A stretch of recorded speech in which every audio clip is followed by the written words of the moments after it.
Hello and welcome back to Asia Now. My name is Alex, and in this video I'll tell you about a British tourist going missing 5 minutes before reaching the airport.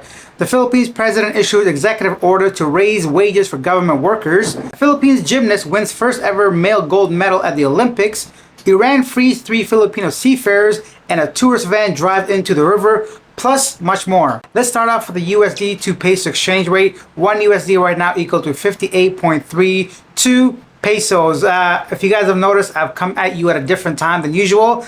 This will be my day off, but I figured, hey, why not check in with you guys? It is raining cats and dogs out there, so you might hear some flashing lightning. If you're new to the channel, appreciate this effort. Take a second, hit that subscribe button. It's completely free. Let's go into our missing British man. Help is being sought to find a 27-year-old British man who went missing in Thailand. He was supposed to board a flight back to the UK last Friday but lost contact with his family and friends. His family and friends turned to social media on Friday to seek help from the public. Facebook user Sam Champ posted in the Thailand Travel Advice Facebook page saying, I quote, "Hi guys, I need your help please. One of my dear friends has gone missing in Bangkok. He hasn't been heard from since the 26th of July. He was supposed to board a flight the day and he didn't show up. It was the 27th birthday yesterday and everyone is growing very concerned. He has been reported missing person. I've attached a picture of him and his name is Simon Robinson and he's from Lincolnshire. If anyone could share this post onwards, thank you, from Bangkok." Her post was widely shared on social media. Mr. Robinson visited Thailand and changed his flight back to the UK from August 26th. However, he did not board the flight and has not been heard of ever since the day of. His relatives tried in vain to contact him. A trace of his mobile phone signal showed that he was in Bangkok on July 26th, but the signal disappeared or turned off 5 minutes before reaching the Suvarnabhumi airport in Samut Prakan. His relatives have contacted the British Embassy in Bangkok about the disappearance. With no progress, they turned to social media for help. Sarah Robinson Dale, the missing man's young sister, also posted on her Facebook account to seek help. Okay, so if you guys know of this gentleman at all, if you've seen him anywhere, if you're in Thailand, Bangkok, if you know any kind of news, please obviously contact the people involved. Always a concern when someone, a loved one, goes missing in another country. Also, normally it wouldn't be too much of a big deal in Thailand. Sometimes you party, you lose track of time. But the fact that he was on his way to the airport and his signal got lost 5 minutes before reaching is definitely concerning. Next up, a Philippines Airlines flight that was supposed to carry dozens of House Representatives members in Manila on Friday ended up being delayed for a few hours after an elderly passenger made a bomb joke. Another bomb joke, another problem, delaying flights. Guys, maybe you've never been to the airport before, maybe it's your first time flying. Do not make bomb jokes at the airport ever. It's not funny, first of all. Secondly, it causes massive disruption. It has to be taken seriously, especially when you have members of the House trying to get on a plane. And I assume everybody knows this, but then again, if you don't know it, why would you make that joke anyway? So it's not funny. Stop it, quit it. No one's laughing. It's just gonna cause yourself and others a lot of delay. At least. Next up, good news for civil servants. President Bongbong Marcos has issued an order increasing the wages and granting an additional allowance to government workers. Some great news, people working in that field. Hopefully minimum wage can be risen everywhere across the world. Actually, a lot of people are just dealing with inflation, especially in the Philippines. If you guys are living there, I'm sure you probably know more than I do, since I still live kind of like a tourist and I'm not even there right now at the moment. But the Philippines inflation, when I was there even just a month ago or so, it's really on the rise. And even from 5 years ago when I first landed, there's about 4 to 5%, let's just say 3 to 5% monthly inflation rates. Let me know your comments down below. I'd love to hear some stories of what cost of living in the Philippines. What do you think is the biggest increase? I know electricity is a big one as well as rent. A lot of supply and demand, especially for major cities like Cebu, Davao, Manila, you know, some of the major, more populated areas, BGC, Makati, all those areas. But yeah, let me know what has been the biggest rise in cost that you've noticed, aside from rent maybe, because I'm curious to see what you guys think. And then next up, congratulations to Carlos Yulu for winning gold at the Olympics. President Ferdinand Marcos Jr. congratulates Carlos Yulu for winning the Philippines' first gold medal in the Paris Olympic Games. I quote, "We witnessed history as Carlos Yulu clinched the Philippines' first gold medal in artistic gymnastics at the Paris Olympics.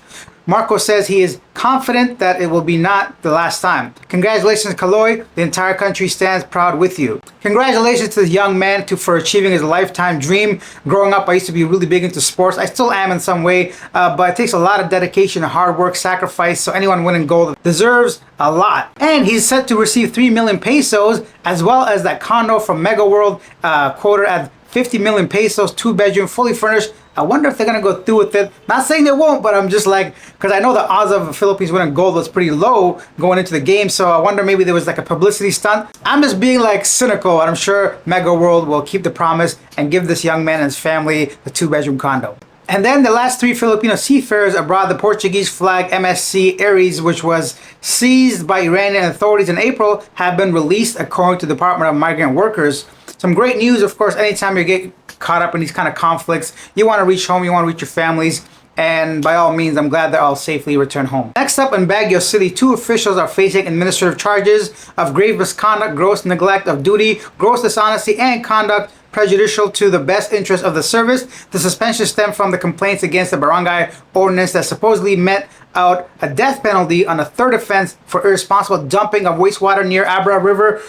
So basically, these officials, barangay officials, said that if you're a 3rd-time offender and you dump trash into the river, there's a death penalty for you. Of course, come on, that's a little too severe. Like, I care about the environment, but death penalty for dumping garbage is ridiculous. So they've been suspended for 2 years now. Oh, and some interesting news that might actually affect someone like myself. The Philippines Charity Sweepstakes Office General Manager Mel Rebels has filed defamation charges against vlogger Claire Contreras, known as Maharlika, in a U.S. court.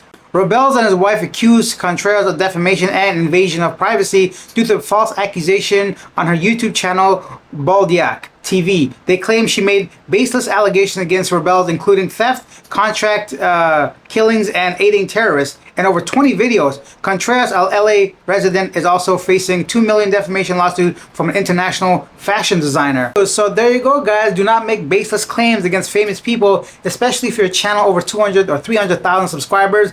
People are gonna notice. So if you're a vlogger, someone making videos, refrain from like saying things that are not factual, at least not in a defamation type of way, because like people are gonna come after you, and it's a serious offense in some countries. So yeah, let's see what happens. I was curious because she's based in LA.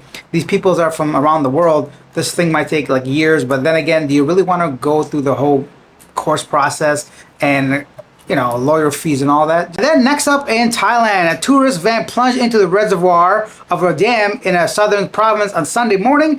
Fortunately, only the driver was injured. Yeah, fortunately, only the driver. It's a weird way of saying it. Unfortunately, the driver was injured. No tourists were harmed. Apparently, tourists' lives mean more, according to Bangkok Post. Anyways, I digress. Regardless, I'm glad nobody's seriously hurt. Nobody passed away, and people are safe.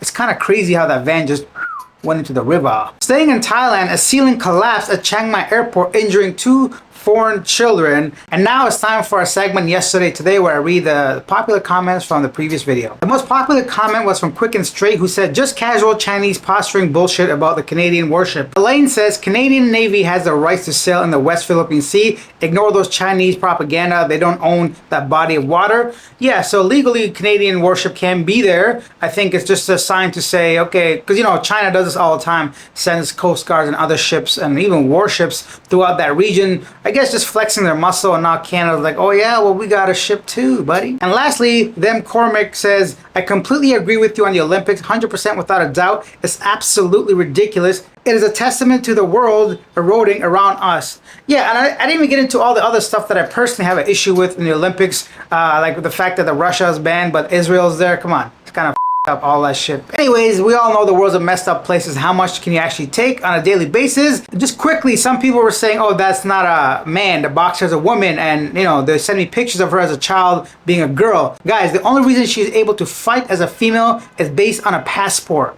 Passport is not definitive, right? Anyone can say male or female on a passport. It's because previously she was tested and tested for XY chromosome. That's a man to me, regardless of what kind of picture you have in a dress and pigtails and ponytails, all that stuff. And another person said about the Last Supper, how the artists, all that stuff for the opening ceremony wasn't depicting the Last Supper, it was some other painting. I don't care about the Last Summer, the First Summer, supper, dinner, lunch, or whatever. My issue was a whole trans nonsense in front of kids, right? It's not a religious thing, which I know a lot of people want to say, oh, it's a different painting. Come on, we're not like stupid. The way it was all presented, regardless of which painting they wanted to portray, it still came across I'm a Muslim, but that was still very offensive to Catholics. Anyways, if you guys enjoyed this, hit that subscribe button, hit that like button. If you don't like what I'm talking about, unsubscribe. I'll see you guys in the next video. Bye.